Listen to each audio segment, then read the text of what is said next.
Bismillahirrahmanirrahim. Assalamualaikum warahmatullahi wabarakatuh. Assalamualaikum warahmatullahi wabarakatuh.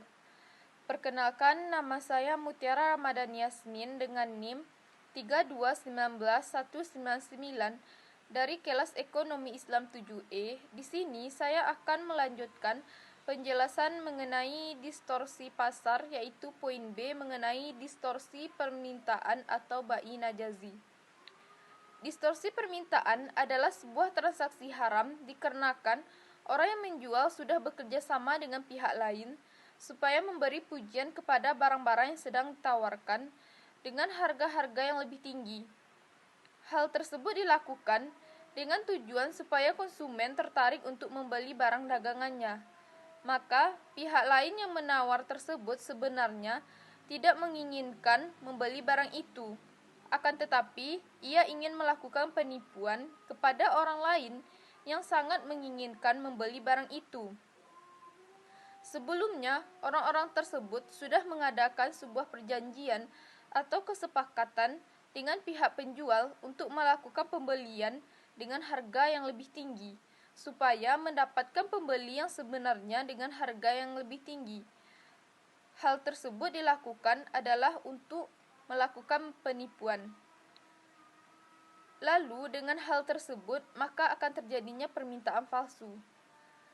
Distorsi permintaan dapat diilustrasikan yaitu ketika saat negara Indonesia yang sedang mengalami krisis moneter pada tahun 1997, pada saat itu pangan mengalami kelangkaan, maka masyarakat pada akhirnya banyak menyerbu toko untuk membeli beras dalam jumlah yang banyak. Hal tersebut dilakukan masyarakat karena takut stok beras habis.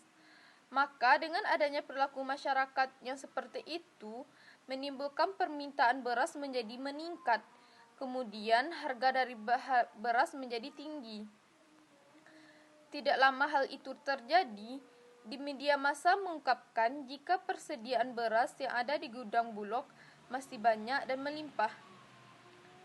Transaksi najazi atau distorsi permintaan diharamkan dalam perdagangan dikarenakan si penjual menyuruh orang lain untuk memuji barangnya atau menawarkan dengan harga yang lebih tinggi agar orang lain yang menginginkan barang tersebut tertarik untuk membelinya. Maka si penawar sendiri tidak bermaksud untuk benar-benar membeli barang tersebut.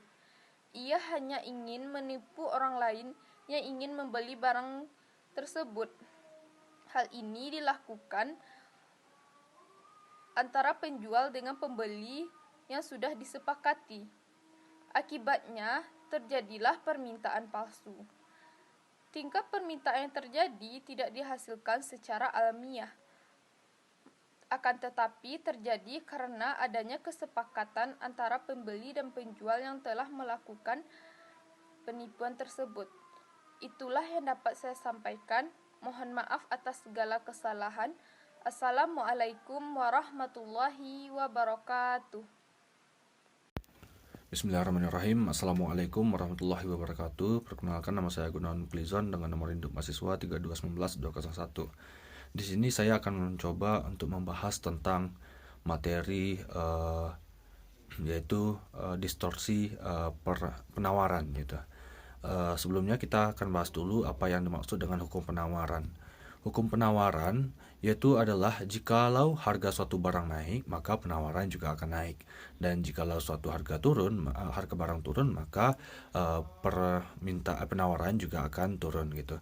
Dan penawaran itu cenderung kepada penjual, dimana jikalau harga suatu barang naik, maka penawaran itu orang akan berlomba-lomba untuk menawarkan barangnya. Jikalau barang itu turun, maka penawaran itu akan lambat laun akan berkurang begitu. Dan kalau masalah distorsi yaitu adalah distorsi itu yaitu beberapa kejanggalan yang terjadi di pasar yang mempengaruhi penawaran ini, di mana hukum permintaan dan penawaran itu jikalau seimbang, maka akan terbentuk yang namanya titik equilibrium atau titik keadilan dalam Islam. yang mana nanti di situ adalah harga yang seimbang atau harga yang adil. Namun di sini karena adanya distorsi pasar yang mengakibatkan permintaan ataupun penawaran akan berpengaruh. Dan ciri-cirinya yang terjadi jikalau penawaran itu terkena distorsi, yaitu penjual menjual harga suatu barang itu dengan harga yang lebih tinggi daripada harga sebelumnya, sebelum barang itu langka. Kemudian yang kedua, yaitu berupaya agar barang langka dengan cara mengenakan hambatan atau masukan atau membuat barang itu langka dengan cara menimbun barang tersebut. Dan contohnya terjadi kemarin, yaitu tentang minyak goreng, yang mana minyak goreng ini sebenarnya kita adalah penyumbang CPO terbanyak atau terbaik sedunia, dan kita mengalami krisis minyak goreng. Itu terjadi dikarenakan adanya penimbunan barang atau mafia minyak. Lalu yang ketiga yaitu adalah keuntungan yang diambil tinggi jika dibandingkan dengan yang lainnya. Iya, tentu mereka itu akan mengambil keuntungan yang sangat tinggi, di mana mereka akan menawarkan barang di saat barang itu langka dan membuat harga barang itu tinggi. Semakin tinggi harga barang, maka penawaran akan semakin tinggi, dan itulah yang terjadi di distorsi pasar gitu. Mungkin itu saja yang dapat saya sampaikan. Sekian dan terima kasih. Assalamualaikum warahmatullahi wabarakatuh. Assalamualaikum warahmatullahi wabarakatuh. Baiklah, saya Elvira Maisandra dengan NIM 3219204 akan menjelaskan materi yang selanjutnya, yaitu tentang tadlis. Tadlis adalah transaksi yang mengandung suatu hal yang tidak diketahui oleh salah satu pihak. Menurut Imam Nabawi yang dikutip oleh Said Sabiq mengatakan bahwa pelarangan jual beli yang mengandung unsur ketidaktahuan merupakan hal yang dilarang dalam Islam. Nah, tadlis terdiri dari beberapa jenis, yaitu yang pertama, tadlis dalam kuantitas. Tadlis dalam kuantitas ini termasuk juga kegiatan menjual barang kuantitas sedikit dengan barang kuantitas banyak. Yang kedua, tadlis dalam kualitas.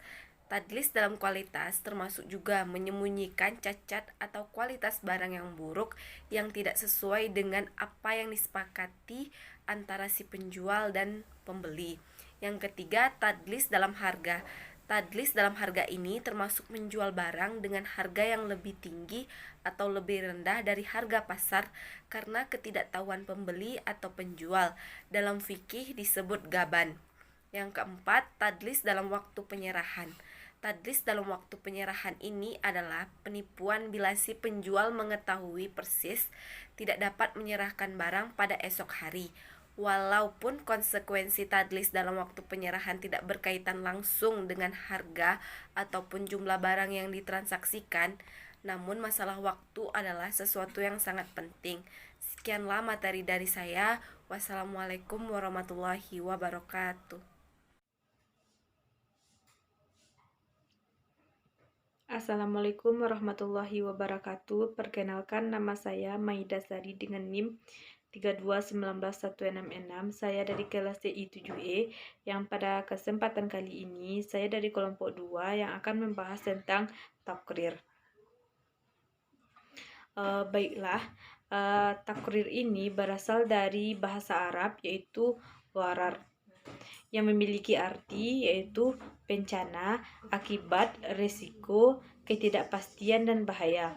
Sedangkan takrir menurut fikih muamalah yang artinya itu melakukan sesuatu secara membabi buta dengan tanpa adanya pengetahuan yang cukup, atau sebuah tindakan pengambilan risiko dari perbuatan yang ada risikonya tanpa mengetahui secara persis akibat dari kejadian tanpa memikirkan konsekuensinya. Selanjutnya, pada hakikatnya seperti praktek distori lainnya, praktek transaksi takrir ini juga dapat merugikan pihak-pihak yang melakukan transaksi di dalam pasar, baik itu pihak pembeli maupun pihak penjual. Sama halnya dengan praktek transaksi tadlis. Takrir juga dilarang di dalam konsep Islam karena mengandung informasi yang tidak seimbang antara pihak-pihak yang melakukan transaksi tersebut.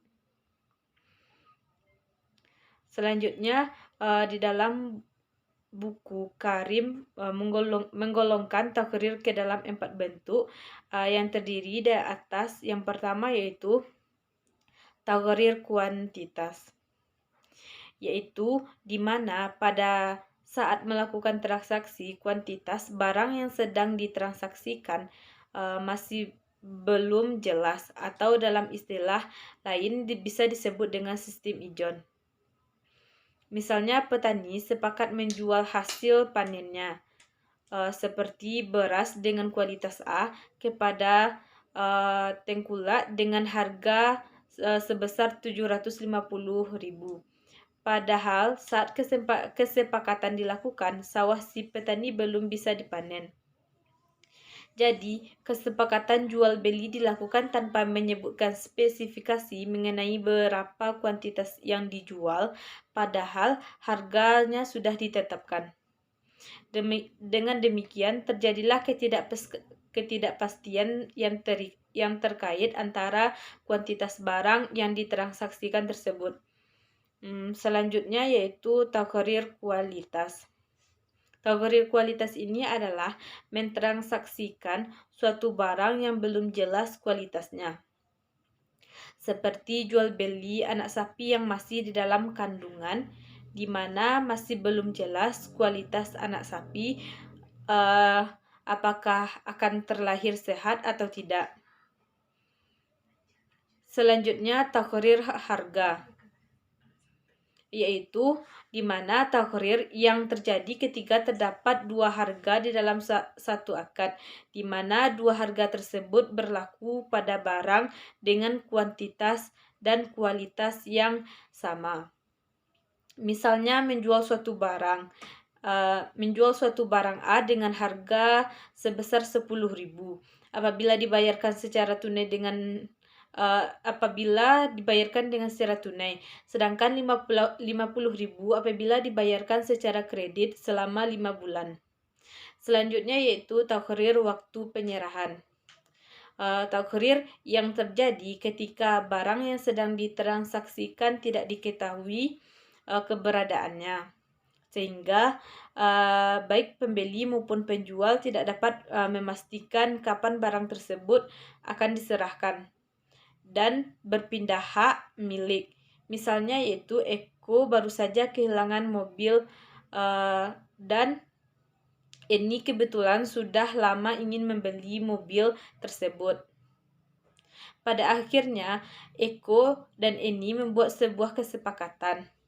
Eko menjual mobilnya yang hilang tersebut kepada Eni seharga 500 juta, sementara harga pasarnya yaitu 5 miliar.